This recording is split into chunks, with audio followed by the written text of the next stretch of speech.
All right, we'd like to welcome Ludvig Aberg to the 2023 John Deere Classic. Ludvig, making your first start here at the tournament, but your ninth start on tour, your fourth as a professional.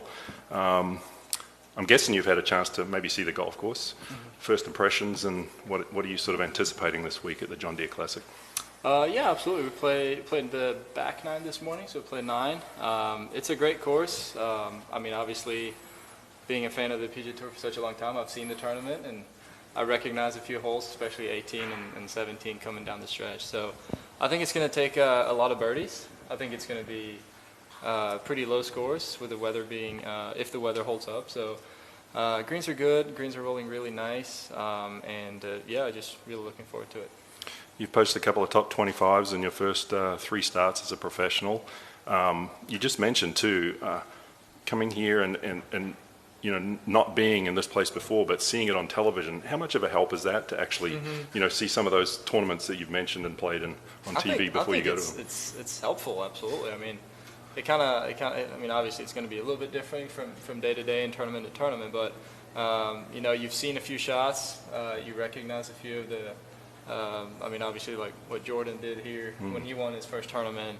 Those kind of things that, you know, they're kind of in your mind when you're playing that hole. So I think it's going to be advantage, but I also think it's you know, good for the guys that have been here a few times as well. If we have any questions, just raise your hand and we'll get you a microphone. Either of you two guys. Go ahead, Mac. You got a chance to play with the European Ryder Cup captain last week. I guess, what did you take from that experience, and how much is the Ryder Cup kind of on your mind? Yeah, I got to play 2 rounds with Luke and Danny last week, and it was a lot of fun. It was a little bit nervous, but it's you know, Luke, he was a great guy. We talked a little bit, at least during the round, and got to know him a little bit more. And if you would have asked me a few weeks ago if Ryder Cup was on my mind, no, absolutely not, because I was still in college and I didn't think about it. But obviously, you know, being in that situation a little bit more, it's you know, as a competitor and as a golfer, Ryder Cup is something you dreamed of since you saw it for the first time when you were a little kid. So obviously I would have loved it, but it's also not on my mind all the time. You know, all I can do is try to prepare for every tournament and try to do as good as I can and see where that takes me. But sometime in my career, I would love to play a Ryder Cup, absolutely. Tom, go ahead. Been a quick transition for you from college to tour life. What has that been like and for you, and what have been some of the most eye-opening experiences for you, things that you weren't expecting to see out here? Yeah, it's been a few intense weeks ever since I played my first event in Canada a couple of weeks ago. It's been kind of on the go all the time. So, but you know, I try to be prepared for it. I try to prepare for it as much as I could, and it's going to take some time. I think it's going to take some time to get used to it, and it's, whether you like it or not, it's a completely new setting. So there's a lot that goes into that, and all I can do is try to embrace it, try to have fun with it, and try to learn as much as I can, because there are going to be things that are different.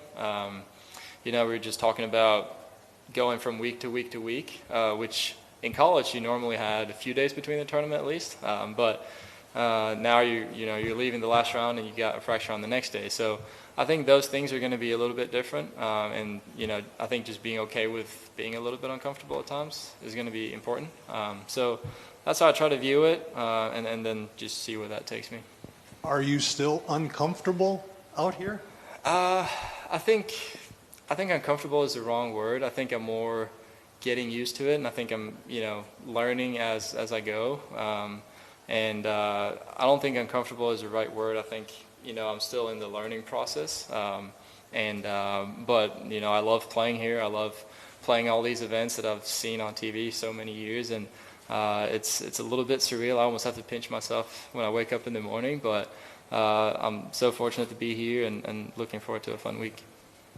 Okay, speaking of surreal, I don't know if you've seen or not, some people are picking you as a favorite this week. Yeah. How do you react to that, other than the laugh? Yeah, that's a little bit surreal, I think. I mean, just like you said, I think it's going to take some time to get used to all these things, and it's a little bit different from college. But yeah, like you said, it's a little bit surreal. Jeff, do you have a question?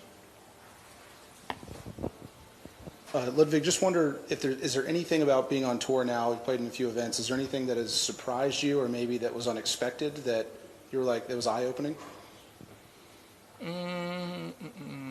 That's a good question. I don't think, I mean, I was fortunate to have played a few of these events before I turned pro, and I think that's so important, and I think that's why, all these tournaments, especially John Deere, Travelers, they do such a good job of giving sponsors invite to younger players. I know Michael and Gordon are here this week, and I think it's so valuable. But I think the biggest thing for me that's changed is just going from week to week to week.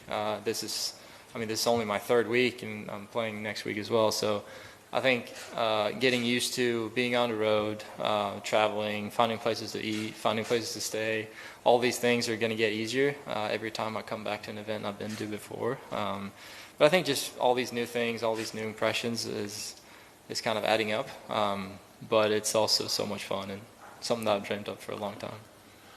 Ludvig, to Tom's point earlier about perhaps being the favorite, 5 of the last 9 winners here have made this tournament their first PGA Tour victory.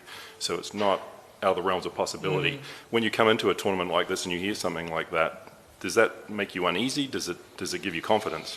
I think, it is what it is. I think whatever you say it's going to be. I think for me, it's, I've been close to the lead now for a few tournaments, and it's a lot of fun. So all I can do is try to put myself in that position again, and if I can prepare well and I can play well, and then come Sunday I might have a chance to win, that'd be great. But I'm also going to be okay if I don't. So whether I shoot 75 or 65, I'm still going to be me, and I'm still going to be okay with that. Tom, do you have another? You mentioned the grind out here a little bit. You've only been out here for 3 weeks. How difficult has it been for you to go back to back to back like this? And is it more difficult than what you thought it was going to be?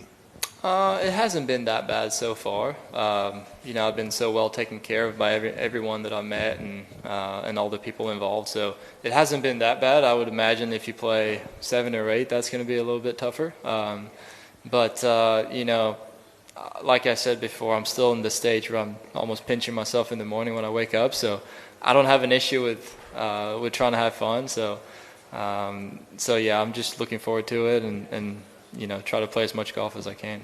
So what is your schedule after this week? So I'll play the Scottish next week. I got an invite, so I'll fly over there, and then I'm not in the Open yet. Hopefully I'll be able to play my way into it. Other than that, I'll go back the week after the Open and play the 3M and then play the Wyndham as well before the playoffs. Are you on the charter from here? Yep. Ludvig, as the first PGA Tour University player in history to get a full exempt status out here, I know you made a trip to the Global Home at PGA Tour headquarters. What was that like, and what stood out to you the most of the few hours that you spent there? Yeah, it was really cool. I think that was when I realized that I was actually a member of the PGA Tour, and it took a little time to sink in. But it was really cool. I got to meet a lot of good people. I got to meet a lot of good people behind the scenes that you don't think about when you're playing golf, but they do a tremendous job of getting everything together. And it was really cool to see kind of behind the scenes that I haven't really been exposed to before. But no, and then I got to see the backside of the Tipsy Sawgrass practice facility, and it's pretty unbelievable that I'm actually a member there, which also took some time to get used to, but it was cool. Good stuff. Do you have any more? Talk about that, the PGA Tour University opportunity and what that means to you, and being able to jumpstart your career through that. Oh, absolutely. I think the PGA Tour U team is unbelievable, what they're doing, not only for me but for everyone who's a graduating senior. And I think the opportunities that comes with it, if you would have told me 2 years ago that I was going to be a member of the PGA Tour coming out of school, I'd be over the moon. So, and just to have status out of college is so valuable, to whether it's Korn Ferry or whether it's the PGA Tour, and it's only going to get better too. So, I'm super grateful for all their support, and I'm just kind of fortunate to be the first guy to take advantage of it. Yeah. I know you played at Texas Tech, but what led you to the States to begin with? Well, I guess kind of just speak to that journey a little bit coming over. Yeah, so I played a bunch of amateur events in Europe growing up as a junior, and I was fortunate to have my coach coming over there, Greg Sands. He came over to recruit me, and I guess he liked what he saw, and he offered me a spot on the team. It was a little bit of a change coming from Sweden to Lubbock, but because it was very different, just a little bit. But I wouldn't want to have it any other way. Lubbock is so much fun, and I still live there. I'm going to be living there until the end of the year. So it's always nice to come back and use the facilities, and because I know a lot of people there as well. But it was a little bit of a transition as well, and I know it's not the same, but it was kind of similar to this, to settling into the PGA Tour, and that took me some time to get used to college, and I would assume it's going to take me a little bit of time to get used to this as well. So yeah, I was going to ask, how much has that helped? You've kind of been through maybe a similar transition. I think it helped me a lot. I think coming from Sweden, obviously English is not my first language, and all of a sudden you're at this big campus with 35,000 students, and you don't know anyone, and you don't know where to go, and it takes some ownership, and I think I had to mature a little bit faster than I would have liked to, but I think it's very valuable, and I think I can use some of that for this as well. Did any other players from Sweden that you knew of give you any advice when you transitioned, when you came here, that had been through the same experience? Yeah, so when I was recruited, we had 2 Swedish guys on the team, Fredrik Nielen and Adam Blomy. So I was able to talk to them a little bit, and everyone kind of said the same thing, like just be okay with, it might take some time. You might not shoot 64 every round coming right out of the gate. So, and that's kind of how I try to view it, and it became easier and easier. What about off the course? Were there anything that, like 1 or 2 specifics? Was it something with the food that was really difficult with the transition? Was there... The food is different. Yeah. Especially, I like to cook. I didn't like to cook back then, but you can, if you want, you can eat very bad food in college. So I try to avoid that, and I try to eat as healthy as I could, but it's very easy to go to all these bad places in the start. All right. Anything else? What are some of the unhealthy things that you enjoy trying? Chick-fil-A is nice. I can go on, but Chick-fil-A is probably top one there. Well, we appreciate your time, and have a great week. Thank you. Thanks, Ludwig. Yep. Thank you.